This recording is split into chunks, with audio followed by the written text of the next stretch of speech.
Hi students, welcome back to Bosco Campus Vision. I am Marina Michael, Assistant Professor, PG Department of Commerce, Don Bosco College, Kottayam. This is the 20th lecture of Investment Management for S5 BBA students. In this session, we are going to see the next 8 functions of stock exchange. We already learned the first 8 functions of stock exchange.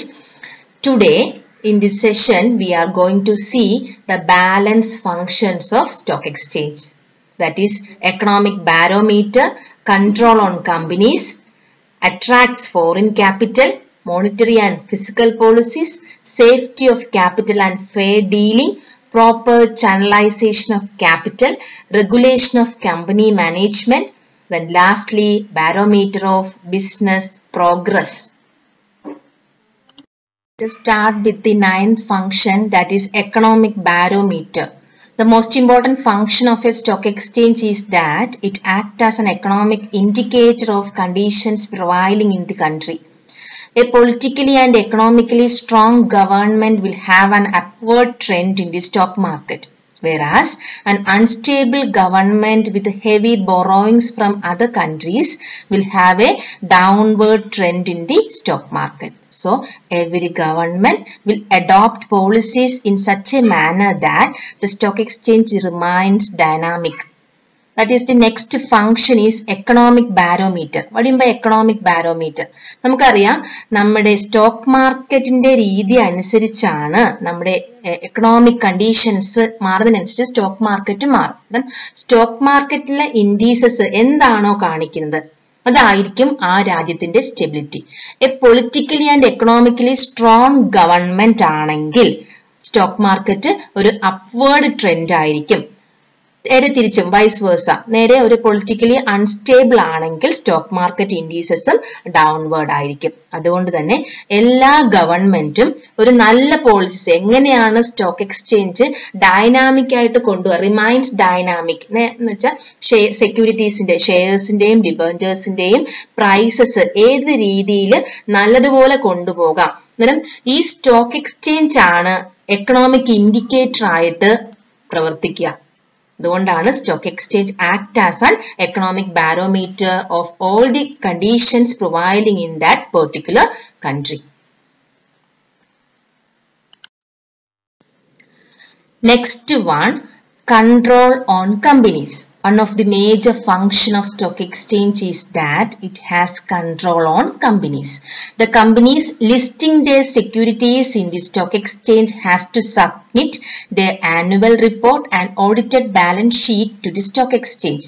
Thus, only genuine companies can function and have the shares transacted. If not, such companies will be blacklisted and they will find it difficult to raise their capital. നമുക്കറിയാവുന്ന കാര്യമാണ്, stock എക്സ്ചേഞ്ചിൽ trade ചെയ്യണമെങ്കിൽ ആ കമ്പനിയുടെ shares stock എക്സ്ചേഞ്ചിൽ list ചെയ്തിരിക്കണം. അന്നേരം നല്ല കമ്പനീസ് കൊണ്ട് ഉദ്ദേശിക്കുന്നത് കറക്റ്റായിട്ട് ആനുവൽ റിപ്പോർട്ടും ഓഡിറ്റഡ് ബാലൻസ് ഷീറ്റും ഒക്കെ സബ്മിറ്റ് ചെയ്യുന്ന കമ്പനീസിന് മാത്രമേ സ്റ്റോക്ക് എക്സ്ചേഞ്ചിൽ ട്രേഡ് ചെയ്യാൻ പറ്റുള്ളൂ, ലിസ്റ്റ് ചെയ്യാൻ പറ്റുള്ളൂ. അന്നേരം ഈ ലിസ്റ്റിങ്ങിന് കുറെ പ്രൊസീജിയേഴ്സ് ഉണ്ട്, നമ്മളിപ്പോൾ അത് പഠിക്കുന്നില്ല. അന്നേരം ഒരു കമ്പനിയുടെ ഷെയർ സ്റ്റോക്ക് എക്സ്ചേഞ്ചിൽ ലിസ്റ്റ് ചെയ്യണമെങ്കിൽ സോ മെനി പ്രൊസീജിയേഴ്സ് ആ കമ്പനി കടന്നു പോകേണ്ട ആവശ്യമുണ്ട്. അന്നേരം ഈ സ്റ്റോക്ക് എക്സ്ചേഞ്ചിൽ ലിസ്റ്റ് ചെയ്യുമ്പോൾ ആനുവൽ റിപ്പോർട്ടും ഓഡിറ്റഡ് ബാലൻസ് ഷീറ്റും ഒക്കെ സബ്മിറ്റ് ചെയ്യേണ്ട ആവശ്യമുണ്ട്. അന്നേരം ഒരു ബ്ലാക്ക് ലിസ്റ്റഡ് കമ്പനിക്ക്, കാരണം ജെനുവിൻ കമ്പനീസ് അല്ലാത്ത കമ്പനീസിന് ഒരിക്കലും സ്റ്റോക്ക് മാർക്കറ്റിലെ ലിസ്റ്റിംഗ് നടക്കില്ല, അതുവഴിയായിട്ട് ഷെയർസും ഡിബഞ്ചേഴ്സും ട്രേഡ് ചെയ്യാനും പറ്റത്തില്ല. അതുകൊണ്ട് തന്നെ ഈ കമ്പനീസിന്റെ ഒരു കൺട്രോൾ വരുത്താൻ സ്റ്റോക്ക് എക്സ്ചേഞ്ച് സഹായിക്കുന്നു. അല്ലെങ്കിൽ സ്റ്റോക്ക് എക്സ്ചേഞ്ച് അങ്ങനെ ഒരു ആക്ട്, ഒരു ഫംഗ്ഷൻ ആയിട്ട്, സ്റ്റോക്ക് എക്സ്ചേഞ്ച് ഒരു ഫംഗ്ഷൻ ആയിട്ട് അത് എടുത്തേക്കാണ്. കാരണം ജെനുവിൻ കമ്പനീസിന് മാത്രമേ സ്റ്റോക്ക് എക്സ്ചേഞ്ചിൽ ട്രേഡ് ചെയ്യാൻ പറ്റുള്ളൂ. ജെനുവിൻ കമ്പനീസ് ആണെങ്കിൽ ആ കമ്പനീസിന്റെ ആനുവൽ റിപ്പോർട്ടും ബാലൻസ് ഷീറ്റും ഒക്കെ കറക്റ്റ് ആയിട്ട് ഓഡിറ്റ് ചെയ്യാനും സബ്മിറ്റ് ചെയ്യാനും പറ്റും. ഒരു മേജർ ഫംഗ്ഷൻ ആണ് സ്റ്റോക്ക് എക്സ്ചേഞ്ചിന്റെ. It has control on all the companies which are traded in the stock exchange. 11th one, attracts foreign capital. Next function is it attracts foreign capital. Due to its dynamism and higher return on capital, the stock exchange is capable of attracting more foreign funds. Due to this, the exchange rate of the currency will improve and then there is more trade undertaken by the government. നമുക്കറിയാം stock എക്സ്ചേഞ്ചിൽ fund invest ചെയ്യുമ്പം അതുവഴിയായിട്ട് return ലഭിക്കുകയും അതുകൊണ്ട് തന്നെ നമ്മളിപ്പം എവിടെയാണോ കൂടുതൽ return ലഭിക്കുന്നത് അവിടെ നമ്മൾ ഇൻവെസ്റ്റ് ചെയ്യുകയും ചെയ്യും. നമുക്കറിയാം foreign direct investment, foreign institutional investment, FDI and FII ഒക്കെ നമ്മൾ ഇവിടെ നിന്ന് പുറത്ത് രാജ്യങ്ങളിൽ പോയി ഇൻവെസ്റ്റ് ചെയ്യും. അതുപോലെ തന്നെ ഫോറിൻ കമ്പനീസ് നമ്മുടെ സ്റ്റോക്ക് മാർക്കറ്റിൽ ഇൻവെസ്റ്റ് ചെയ്യും. അന്നേരം നല്ല കമ്പനീസ് ആണ്, നല്ല റിട്ടേൺ ഉള്ള ഷെയർസ് ആണെങ്കിൽ ഫോറിൻ കമ്പനീസ് അല്ലെങ്കിൽ ഫോറിൻ ഫണ്ട്സ് അട്രാക്ട് ചെയ്യാൻ സാധിക്കും നമുക്ക്. ഇതുവഴിയായിട്ട് നമ്മുടെ കറൻസിയുടെ എക്സ്ചേഞ്ച് റേറ്റ് കൂടുകയും അതുവഴിയായിട്ട് ഗവൺമെന്റ് ഒരു സ്റ്റെബിലിറ്റി അണ്ടർടേക്കൺ, മോർ ട്രേഡ്, കൂടുതൽ വാണിജ്യം, കൂടുതൽ ട്രേഡ് ഇതുവഴി നടക്കാനും സാധിക്കും. It attracts foreign capital or foreign funds. Then 12th one, monetary and fiscal policies. The monetary policy and the fiscal policy of the government have to be favorable to the businessmen and producers. If they are not so, then through the stock exchange, the government may indicate and accordingly suitable steps can be taken. നമുക്കറിയാം ഒരു രാജ്യത്തിന്റെ ഏറ്റവും വലിയ policies ഉള്ള രണ്ടെണ്ണമാണ് monetary and physical policies. ഇത് എപ്പോഴും ഈ മോണിറ്ററി ആൻഡ് ഫിസിക്കൽ പോളിസി എപ്പോഴും ബിസിനസ്മെനും പ്രൊഡ്യൂസേഴ്സിനും അല്ലെങ്കിൽ കമ്പനീസിനും ഒക്കെ ഫേവറബിൾ ആയിട്ടുള്ളതാണ്. അന്നേരം ഈ സ്റ്റോക്ക് എക്സ്ചേഞ്ച് നോക്കിയിട്ടാണ് ഗവൺമെന്റ് അതിനനുസരിച്ചുകൊണ്ട് മോണിറ്ററി ഫിസിക്കൽ പോളിസീസിലും ചേഞ്ചസ് വരുത്താൻ സാധിക്കും. 13th one, safety of capital and fair dealing. Safety of capital and fair dealing. നമ്മൾ ഇത് നേരത്തെ കണ്ടു കഴിഞ്ഞ ഫംഗ്ഷൻ ആണ്. The stock exchange transactions are made publicly under well-defined rules and regulations and bylaws. This ensures a great measure of safety and fair dealings to the average investors. You already learned this. 4th one, proper channelization of capital.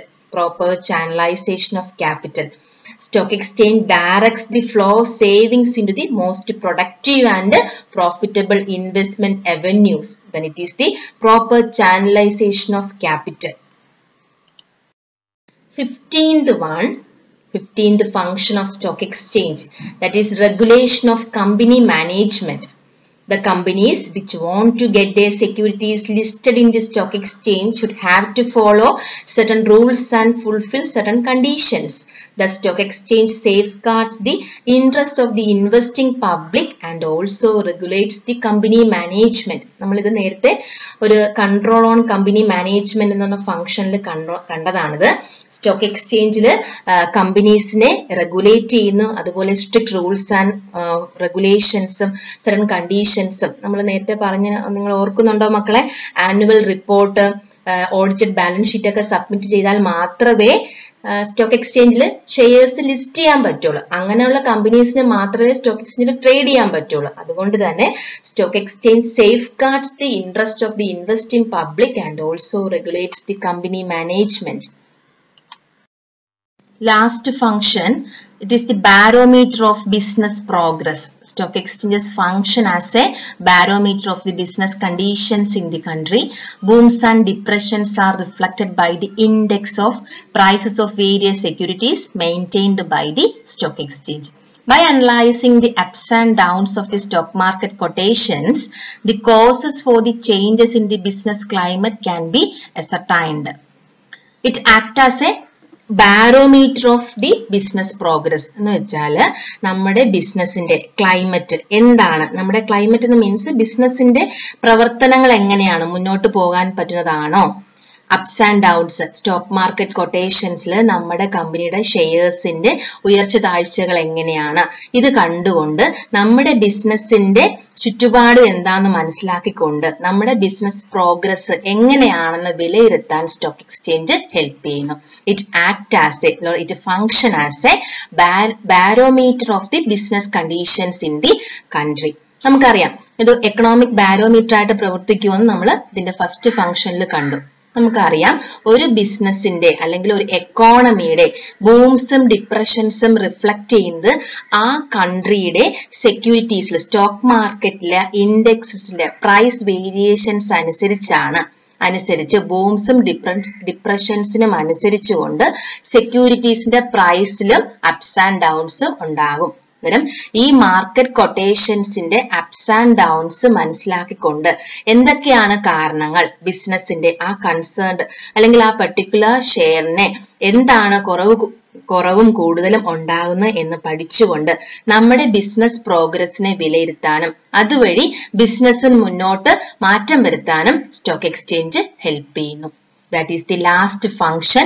It acts as a barometer of the business progress or business conditions in the country. ഇതെല്ലാം തന്നെ stock market എന്ന് പറയുമ്പോൾ എക്കോണമിയുടെ reflections stock മാർക്കറ്റിൽ reflect ചെയ്യും. Stock മാർക്കറ്റിൽ ഉണ്ടാകുന്ന reflections കമ്പനിയുടെ ഷെയർസിൽ reflect ചെയ്യും. ഇതെല്ലാം കണക്റ്റഡ് ആണ്. അന്നേരം the last function is it acts as a barometer of the business progress or business conditions in the country. Let us recall or revise the functions of stock exchange. The last two videos we conclude or we learned the 16 functions of stock exchange. 16 functions of stock exchange. Continuous market for securities, evaluation of securities, mobilizes savings, healthy speculation. It acts as the mobility of funds. It protects investors' interest. Stock exchange helps capital formation. Then it acts as or it is the liquidity. It provides liquidity. Then it acts as economic barometer. Control on companies, attracts foreign capital or foreign funds, monetary and fiscal policies, safety of capital and fair dealings, proper channelization of capital, regulation of company management, and lastly, barometer of business progress. Assignment from this session, briefly explain the functions of stock exchange. 16 functions നമ്മൾ 2 ക്ലാസ്സുകളിലായിട്ട് 2 വീഡിയോസിലായിട്ട് കണ്ടു. നല്ലതുപോലെ പഠിക്കണം ഇത്.